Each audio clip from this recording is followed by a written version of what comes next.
آج میں آپ کے لیے بہت زیادہ ڈراؤنی سٹوری لے کر آئی ہوں۔ یہ واقعہ مجھے بھیجا ہے نائلہ نے ملتان سے۔ اگر آپ بھی اپنی کوئی ہارر سٹوری شیئر کرنا چاہتے ہیں تو میرے فیس بک اکاؤنٹ پر اسے سینڈ کر سکتے ہیں، جس کا لنک آپ کو ڈسکرپشن میں اور میرے اباؤٹ سیکشن میں مل جائے گا۔ تو چلیں شروع کرتی ہوں آج کی بہت ہی خوفناک سٹوری اللہ کے بابرکت نام سے، جو بڑا مہربان اور نہایت رحم والا ہے۔ نائلہ بتاتی ہیں، ہمارا ایک پرانا پلاٹ تھا۔ پہلے وہاں کوئی آبادی نہیں تھی، اس لیے ہم نے اس پلاٹ پر گھر تعمیر نہیں کروایا۔ امی اکثر ابو سے کہتی کہ اس پلاٹ کو تعمیر کروا لیں، یا چھوٹے سے گھر میں بہت مشکل ہوتی ہے۔ تو اس پر ابو کہتے پہلے وہاں کچھ آبادی تو ہو جائے پھر بنواتا ہوں۔ میں اس وقت 12 سال کی تھی اور اب اس بات کو 8 سال گزر گئے ہیں۔ پھر اچانک ایک دن ابو ہمیں یہ خوشخبری سناتے ہیں کہ وہ پلاٹ پر گھر تعمیر کروانے کی سوچ رہے ہیں، کیونکہ اب وہاں اچھی خاصی آبادی ہو گئی ہے۔ امی اور میں بہت خوش تھے کہ ہم اپنے نئے گھر چلے جائیں گے۔ اس گھر کو بنوانے میں ابو کو کافی مشکلات کا سامنا ہوا۔ پتہ نہیں جب بھی ابو اس گھر کو بنوانا شروع کرتے، کوئی نہ کوئی مسئلہ گھر میں ہو جاتا یا ابو بیمار ہو جاتے۔ خیر اللہ اللہ کر کے گھر تعمیر ہو گیا اور ہم وہاں شفٹ ہو گئے۔ ہم سب نئے گھر میں بہت خوش تھے۔ وہاں کی خوشگوار ہوا اور وہاں کا ہرا بھرا ماحول بہت پرسکون محسوس ہوتا تھا۔ میں اکثر رات کے کھانے کے بعد چھت پہ جا کے ضرور ٹہل لگاتی تھی۔ ہمارے گھر کے پیچھے والے حصے کا ایریا ابھی بھی خالی تھا، وہاں صرف ایک مکان بنا ہوا تھا۔ میں کھڑے ہو کر اکثر اس مکان کو دیکھتی رہتی تھی، اور آج بھی میں رات کے کھانے کے بعد چھت پر آ کر اسی مکان کی طرف منہ کر کے کھڑی ہو گئی اور اسے دیکھنے لگی۔ اچانک مجھے اس مکان کی چھت پر کوئی ٹہلتا ہوا نظر آیا۔ وہ گھر ہمارے گھر سے زیادہ دور نہیں تھا، اس لیے مجھے صاف دکھائی دے رہا تھا، لیکن جو میں نے دیکھا وہ بہت زیادہ بھیانک منظر تھا۔ میں نے دیکھا وہ ایک خوفناک شکل والی ایک عورت تھی، جس نے دلہن کا لباس پہنا ہوا تھا، اور وہ بہت ہی خوفناک آواز میں چھت پر بیٹھی رو رہی تھی، اور اس کی لال لال آنکھوں سے آنسوؤں کے بجائے خون ٹپک رہا تھا۔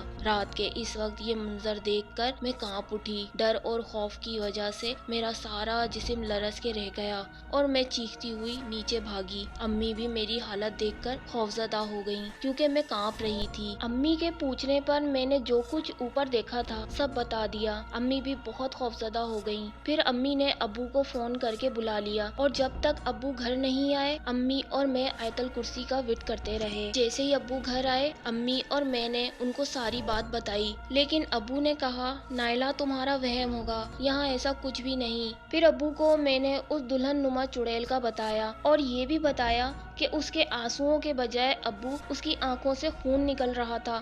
ابو نے کہا نائلہ تم پاگل ہو گئی ہو، میں نے یہ گھر تعمیر کروایا ہے، میرے ساتھ تو کوئی ایسا واقعہ نہیں ہوا، اندھیری کی وجہ سے تم نے صحیح نہیں دیکھ پائی ہو، اس لیے تمہیں وہم ہو رہا ہے۔ آج رات میں چھت پہ سوؤں گا اور تمہارا وہم دور کر دوں گا۔ امی نے بھی ابو کو چھت پر جانے سے بہت منع کیا، لیکن ابو نے کسی کی ایک نہ سنی اور کھانا کھا کر چھت پر سونے چلے گئے۔ جب سے ہم یہاں شفٹ ہوئے تھے کبھی بھی چھت پر نہیں سوئے۔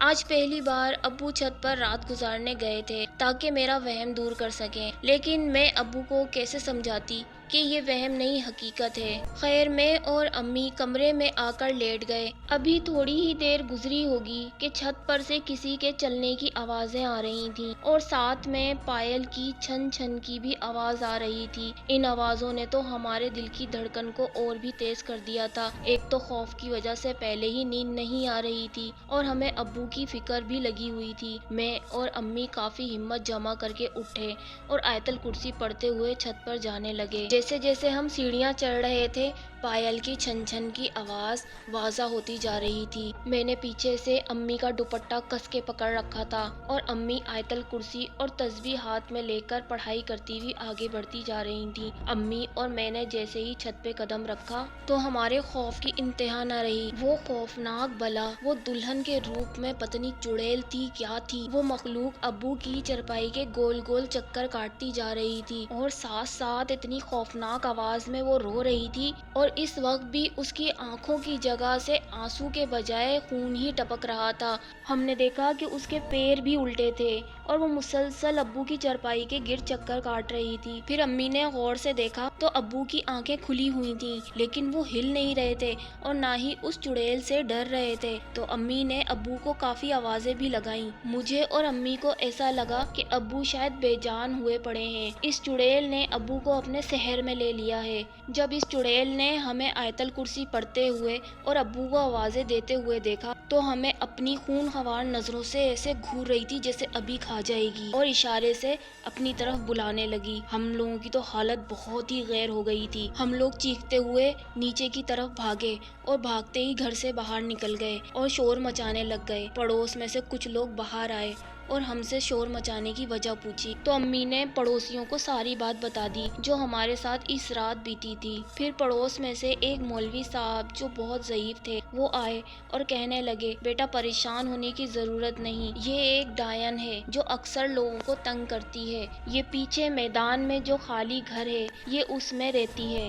اور اس کا وہاں پہ بسیرا ہے۔ پیچھے میدان کے اندر کسی زمانے میں وہاں پہ ہندوؤں کا شمشان گھاٹ تھا اور وہاں مردے جلائے جاتے تھے۔ آج وہ شمشان گھاٹ خالی ہے۔ پھر لوگوں نے وہاں پہ آبادی کرنا شروع کر دی، لیکن بیٹا جہاں جناتوں اور نادیدہ مخلوقات کا بسیرا ہوتا ہے وہاں انسانوں کو یہ چیزیں نہیں رہنے دیتی۔ جس نے بھی اس میدان میں گھر بنانے کی کوشش کی یا تو وہ پاگل ہو جاتا تھا یا پھر اس کو وہ مخلوقات اتنا تنگ کرتی تھیں کہ ان کو وہاں سے مجبوراً اپنی جان بچا کر بھاگنا پڑتا تھا۔ آپ کے گھر کا پچھلا حصہ اس میدان کی طرف کھلتا ہے، لہٰذا آپ دیوار اٹھوا لیں یا پھر اس گھر کو چھوڑ دیں، کیونکہ وہ مخلوق اب آپ کے پیچھے لگ گئی ہے۔ ہو سکتا ہے وہ کوئی آپ کو نقصان پہنچا دے۔ آپ نے اور آپ کی امی نے بالکل درست کیا، آیت الکرسی کا ورد کرتے رہے، جس کی وجہ سے وہ آپ لوگوں پہ حاوی نہیں ہوئی، نہیں تو وہ آپ کو بھی اپنے قابو میں کر لیتی۔ پھر مولوی صاحب نے کہا، چلو آپ مجھے اپنے ابو کے پاس لے کے چلو، کہیں وہ ڈائن آپ کے ابو کو نقصان نہ پہنچا دے۔ اس کے بعد ہم مولوی صاحب کو اپنی چھت پر لے گئے، لیکن جب ہم وہاں چھت پر پہنچے تو وہاں پہ وہ ڈائن موجود نہیں تھی۔ مولوی صاحب نے کہا اسے ہمارے آنے کا علم ہو گیا تھا، لیکن ابو ابھی بھی چرپائی پر بے سود بغیر حرکت کے لیٹے ہوئے تھے۔ پھر مولوی صاحب نے ابو پر کچھ پڑھ کر دم کیا تو ابو کو ہوش آیا۔ مولوی صاحب نے 3 تعویذ دیے اور کہا یہ تینوں آپ لوگ اپنے اپنے گلوں میں ڈال لینا۔ ان تعویذ کی وجہ سے وہ مخلوق آپ کو تنگ نہیں کر سکے گی، اور ہاں جتنی جلدی ہو سکے یہاں دیوار اٹھوا لیں، کیونکہ اس ڈائن کو پسند نہیں ہے کہ کوئی اس کے بسیرے کی طرف بھٹکے یا دیکھے، اسی وجہ سے وہ آپ لوگوں پر حاوی ہوئی تھی۔ اور ہاں جتنی جلدی ہو سکے یہاں پر چھت پہ آپ اپنی روشنی کا انتظام کریں، کیونکہ یہ نادیدہ مخلوقات، جنات اور بلائیں وغیرہ، ان کو اندھیرا اور ویران جگہیں بہت پسند ہوتی ہیں اور وہاں اپنا ڈیرا جما لیتی ہیں۔ پھر ابو نے دوسرے دن ہی دیوار چنوا دی جہاں سے اس گراؤنڈ کا ہمارا سامنا ہوتا تھا، اور ابو نے چھت پر لائٹ کا بھی انتظام کر دیا۔ جیسے ہی اذان ہوتی، مغرب کا وقت ہوتا، ہم لوگ لائٹیں آن کر دیتے۔ اس دن کا دن ہے اور آج کا دن اللہ کا لاکھ لاکھ شکر ہے کہ اب ہمارے ساتھ ایسا کوئی واقعہ پیش نہیں آیا اور ہم اس گھر میں اب ہنسی خوشی زندگی بسر کر رہے ہیں۔ بہت بہت شکریہ نائلہ آپ کا، آپ نے اپنی ایک اسٹوری ہمارے ساتھ شیئر کی۔ اگر اور بھی ویورز میرے ساتھ اپنی کوئی اسٹوری شیئر کرنا چاہتے ہیں تو ڈسکرپشن میں دیے گئے فیس بک لنک پر مجھے سینڈ کر سکتے ہیں۔ تو پیارے ویورز اپنا خیال رکھیے گا، میں پھر لوٹوں گی ایک اور نئی ہارر اسٹوری کے ساتھ۔ جب تک کے لیے اللہ حافظ۔